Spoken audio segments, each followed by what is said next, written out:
Namaskar. In this video, I will discuss about Yogic system of education. There are various processes through which knowledge can be implanted in the human brain.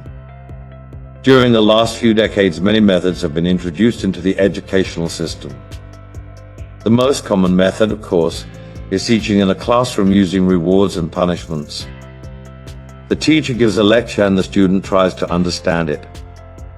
If the student is intelligent, he gets a good grade, and if he is dull, he fails. This might be a system of teaching, but it is definitely not a system of education. Real education is educating the behavior of the mind and brain. Even the newer forms of teaching which have been introduced in the last few decades fall short of this goal. In most of them, the learning process takes place at an intellectual level. In the Yogic system, however, the process of imbibing knowledge is a spontaneous affair, which takes place at the deeper levels of the mind. At every moment of our lives, right from birth, we are constantly receiving impressions. But these are not registered in the brain in the same form as when they went in. They are registered in the form of symbolic vibrations.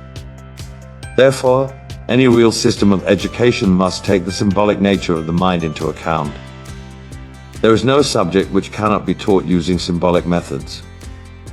This form of education is especially well suited to the dull type of student.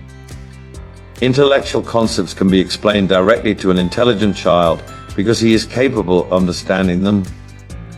But the dull child cannot be taught in this way because his conscious brain, his intellect, is incapable of receiving the information directly. The knowledge has to be transmitted in symbolic form directly into his subconscious mind, and this is precisely the role of yoga nidra in education.